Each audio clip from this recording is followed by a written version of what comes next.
All right, let's talk about a city that holds more Guinness World Records for its white marble buildings than it seems to have actual people. I mean, we're talking about a capital city so picture-perfect it feels more like a movie set than a real living place. Imagine this, a city so ridiculously pristine, it just feels unreal. You've got these massive 8-lane highways, but with almost no cars on them. Giant, state-of-the-art stadiums with no crowds. It even holds the world record for the largest fountain complex. And yet, right outside this perfect bubble, many people's homes don't even have consistent running water. It's this bizarre, unsettling paradox. You know, that's a pretty common feeling for the very few outsiders who actually manage to visit. There's this profound sense of unease, this gut feeling that something is just deeply wrong underneath all that gleaming white marble. It hits you right away, and it's overwhelming. So you have to ask, right? What is going on here? What is this country hiding behind this perfect and perfectly empty facade? Well, to really understand this modern-day mystery, we have to look back at a chillingly similar illusion from history.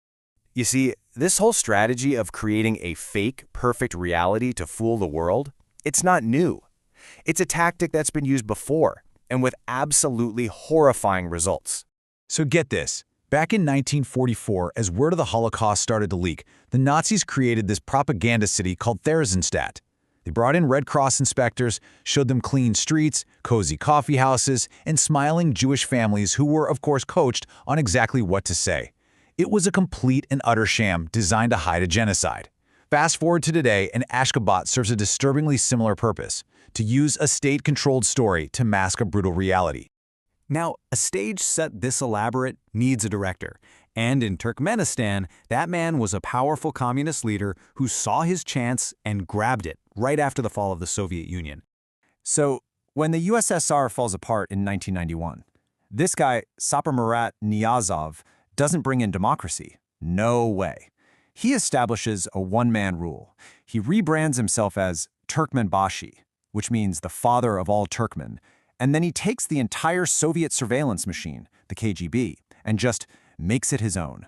He kept the tactics, the officers, the whole system of fear. He just put his own name on it. So how in the world did he build this gilded cage? Well, it wasn't just with brute force. It was with a pretty sophisticated three-pronged strategy of total, and I mean total, control. Okay, first he controlled people's bodies. Their physical movement is severely restricted. You can't just decide to move to the capital. You need special registration. A hotel won't even give a room to a local without police clearance. And getting out of the country? Good luck. Passports are denied all the time. And there's a blacklist that makes sure anyone considered a threat and their entire family is trapped. Your passport isn't a right. It becomes this certificate of loyalty that the state can just tear up whenever it feels like it.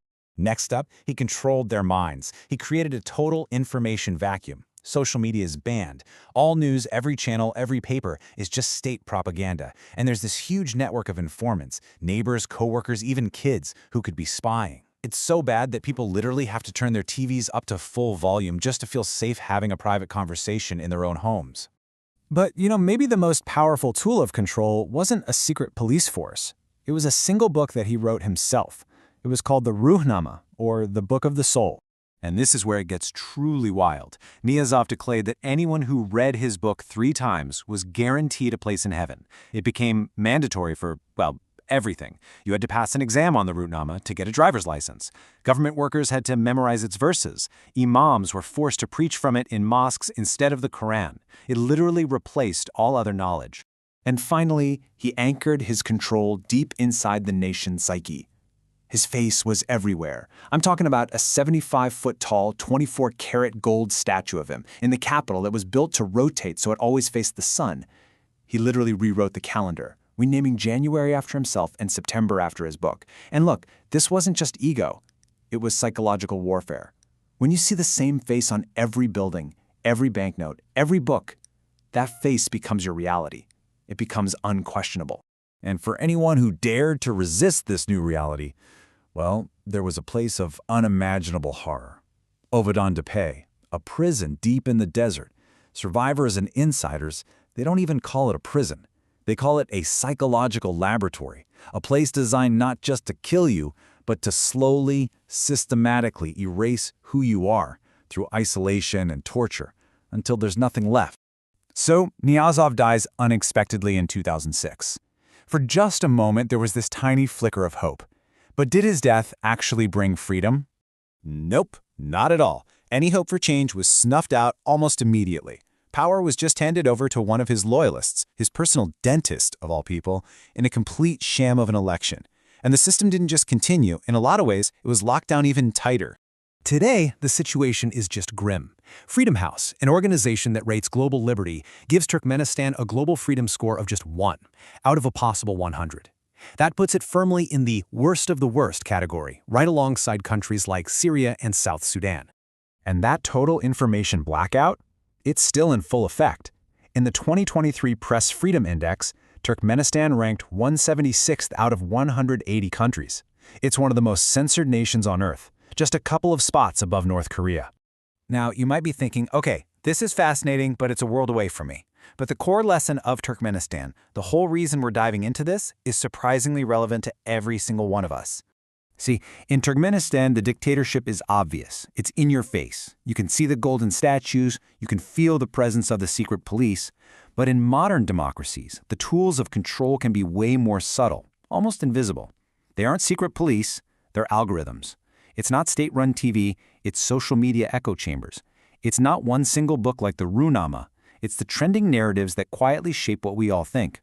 The end goal, though, is disturbingly similar: to suppress critical thinking. And what Turkmenistan really teaches us is this: the moment we stop questioning, the moment we stop looking for logic and stop challenging the assumptions we're fed, we start to hand over control of our own minds. The most powerful act of resistance isn't a weapon, it's a curious mind that just asks, why? Because in the end, true freedom isn't just about the absence of physical walls or secret police. It's about the sovereignty of your own mind, about having thoughts that are genuinely, truly your own. So the question we have to leave you with is this: are yours?